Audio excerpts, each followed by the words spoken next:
This might not be a surprise to anyone who knows me or has seen my content, but I absolutely adore JRPGs. As someone who grew up playing the OG Final Fantasy games, the OG Dragon Quest games, a lot of the OG JRPGs that never made it outside of Japan, like Live Alive or Furai no Shiren, JRPGs is a genre of gaming that I have loved for as long as I can remember. And as you can see in the title of today's video, I'm going to be talking about one such JRPG, more specifically the recent addition to one of my favorite JRPG series out there, the Persona series. More specifically, the recently released Persona 3 remake, Persona 3 Reload. Because if you watch the latest Trash Taste episode, there was an actual entire segment, actually sponsored segment that we did for the first time, where Atlus and Sega asked us to play Persona 3 Reload, I think like 7 days, about a week before it was released to everybody else, to give our thoughts on the remake. So essentially, I got to play Persona 3 Reload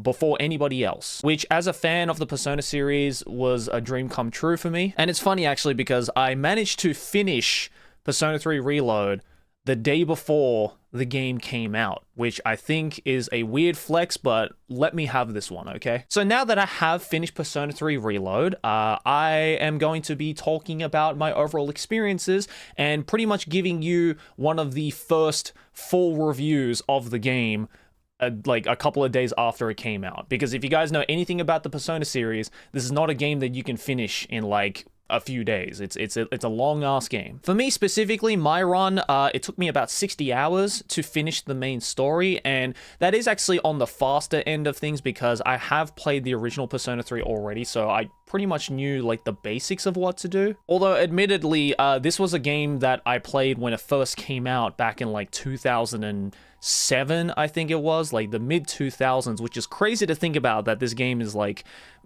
15 to 20 years old. It really goes to show just how old I've gotten, and that's a little bit depressing. And don't worry, this review will be spoiler free in case you want to go into a blind, which I absolutely recommend you to do, because out of all of the Persona games, out of all of the Shin Megami Tensei games, Persona 3, I don't think this is a hot take to say, but Persona 3 has by far the best story. Like if you play Persona 4 or Persona 5 and you love that story, then you absolutely need to experience Persona 3 because it is so much better than any of the other games, even within the Shin Megami Tensei universe. With me personally, as someone who, again, originally played the original game, I mostly wanted to re-experience Persona 3 through Reload because of maybe the new changes that they decided to implement, which, as far as I can remember, if I can like cast my mind back to 2007, or I was like, what, 13 when that game came out. I'm trying to remember like exactly what the original was like, so apologies if I forget a bunch of comparisons that might be obvious. Give me a break. I played that game like 17 years ago, all right? But one big difference, I would say, is that they definitely revamped everything into the modern Atlus aesthetic, which, as I mentioned in my first review on the Trash Taste episode, is definitely a lot more akin to that of Persona 5. I think Atlus realized that Persona 5 and its aesthetics, especially its UI and like revamped character designs and everything like that, were just so appealing even to the non-Persona fan base that they decided to basically take a lot of those elements and just slam it down into the Persona 3 Reload world, which I think was an absolutely great choice because the UI is so damn clean, character designs so damn clean, the new cutscenes as well are clean as hell. Some previous characters, which I didn't really give two thoughts about because maybe their character designs were a little bit weirder or, you know, maybe not up to my standards or likeness, ended up shining through in this one, especially characters like Fuka, which in the original P3, admittedly, I didn't really give two shits about because I just thought she was kind of but this redesign of Fuka though, I actually decided to romance her in this playthrough because in the original playthrough I romanced Mitsuru. This time around I wanted to test out different things and decided to go with Fuka instead because I'd never actually seen her romance route, and let me just say it is adorable. Although while we're on the topic of romancing, I did do something that I think a lot of Persona fans are usually like is kind of blasphemous to do. in some sects of the Persona fan base, but I decided to like romance multiple girls at the same time because I never did it in my original Persona playthrough, or at least Persona 3 playthrough. So I wanted to see what the difference was. And also I found out that there is actually a character in Reload that originally was not romanceable, which is now romanceable. And if you've played the original P3, I think you can take a guess of who that might be. After I found that out, I decided, well, I mean, a previously unromanceable character now has a romance route. I gotta see what that's like. And at that point, by the time I figured that out, I had already fully romanced Fuka, so I just decided to go with multiple characters instead. Hey, look, man, if I can't do it in real life, at least let me do it in my video game. I also just forgot about how fucking cute Koromaru is, which for those of you who don't know is basically the mascot character in P3. Like you had Teddy in P4, Morgana in P5, but in P3 you have this adorable doggy called Koromaru who is also overpowered as shit if you know how to build him. And I certainly build him all the way to the end, and he was definitely a massive help, especially in the final boss. But I think what I like a lot about P3 compared to, say, games like P4 or P5, is the fact that they decided, even with this remake, to not go too leniently on the very, very dark themes that are explored in a lot of the side characters' stories and just the main theming of the main story. Because even back then, that stuff was quite controversial in some sects of the video gaming world, and I was kind of worried that, with this like new PC culture, this overly sensitive PC culture that has been going around on, because of the spread of the internet and a bunch of newer generations being honestly a bunch of pussies, I thought perhaps Atlus was going to tone down on some of those darker elements, to kind of cater to that newer generation or that newer way of thinking. But luckily, from what I saw, they're pretty much just doubled down and just kept it all. And if anything, they just like added on newer and better graphics and a completely re-recorded soundtrack as well, from what I heard, to really make like this very dark and, some people might even call it edgy side stories and theming of the world really come to life and in a really natural way. And as a fan of the original P3, I did appreciate that, because I think that is one massive element of the P3 universe that really sets it apart from all these other JRPGs, was that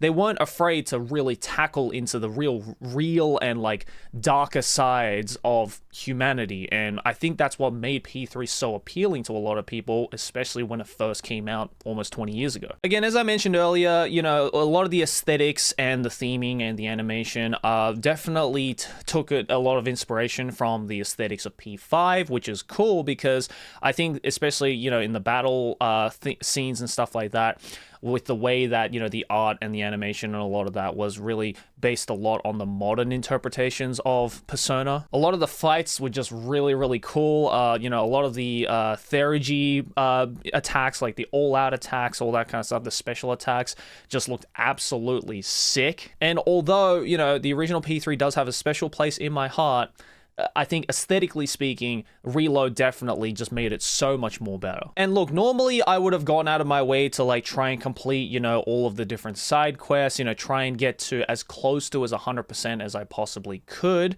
with the games, as I have done in past Persona games. But because I wanted to get my full thoughts out before or around the time that the game just comes out, like I hopefully have now if I haven't been lazy, I did kind of rush through some bits just to kind of get to the end to have the full experience. So I'm probably going to go back and do like the whole New Game Plus thing, try and, actually 100% everything, because I would like to see every single aspect of the game, because, Atlus decided to create this game that has so many possibilities, so many different routes, so many different stories. It feels like a shame to not experience all of them, as at least a true fan from my perspective. And look, at the end of the day, Persona 3 Reload was everything I was hoping it was going to be, with revamped aesthetics, revamped music, but still with the same energy and soul as the original P3. It is, I think, just a fantastic example of how to remake a game. It has all the familiar aspects to that original that we fell in love with,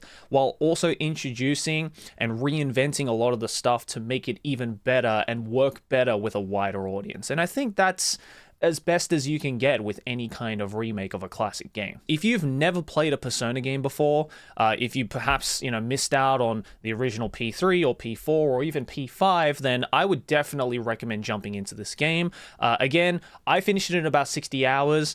You honestly, I would say it takes anywhere between 50 to 100 hours, so an average JRPG length. And it really does kind of give a different sense of gameplay and world building that you can't really experience in like any Final Fantasy game or any Dragon Quest game or any other type of JRPG for that matter. It really is unique, not just in the blend of different gameplay styles that all intermingle with one another, but also just how fun the whole experience is. It really makes you feel like you've stepped into the protagonist's shoes in a really funny, clever, and engaging way that I think only Atlus and Sega are able to create. So yeah, those are just my thoughts on it. Overall, I fucking love the game. It was one of the biggest anticipated games for me anyway in 2024, and I'm so glad that it delivered so strongly, and hopefully this video will get you guys to tap into one of my favorite game series of all time, because there really is a reason why it is one of my favorite game series of all time. Oh, and just a full disclaimer as well, this video is not sponsored in any way whatsoever, not sponsored by Sega, not sponsored by Atlus or Persona or anything like that. This is just my personal thoughts on it, and I just wanted to talk about it because, again, it's one of my favorite game series of all time. But I do appreciate the fuck out of Sega and Atlus for letting me talk about the game in multiple channels, as well as giving me an early access copy of the game. That, again, big bragging right from one Persona fan to another. So yeah, give it a go. If you're currently playing the game right now, let me know what your thoughts on it so far. If you've never played the game before, then let me know if I managed to interest you or anything like that. If you have any questions about the game or anything, then hopefully, the comments will be able to help you out about it. I do know that my audience, there is quite a large number of Persona fans out there, so I'm super interested to know what you guys think about Reload right now. And please, Atlus, please, if you can do it with Persona 3, do it with Persona 4. If you manage to remake Persona 4, I will literally come in my pants. But anyways, thanks for watching. Hey, if you enjoyed this video, make sure to smack my face right here, subscribe to the channel. Let's keep making big channel number go bigger. Over here next to my head, there's a couple more videos you can check out. If you enjoyed this one, links to my social media, as well as my Patreon to support me directly. And nonsense, look at these sick clothes. You can get them, and so much more coming out this year by going to nonsense.jp. Links in the description, and I'll see you all in the next one. Peace.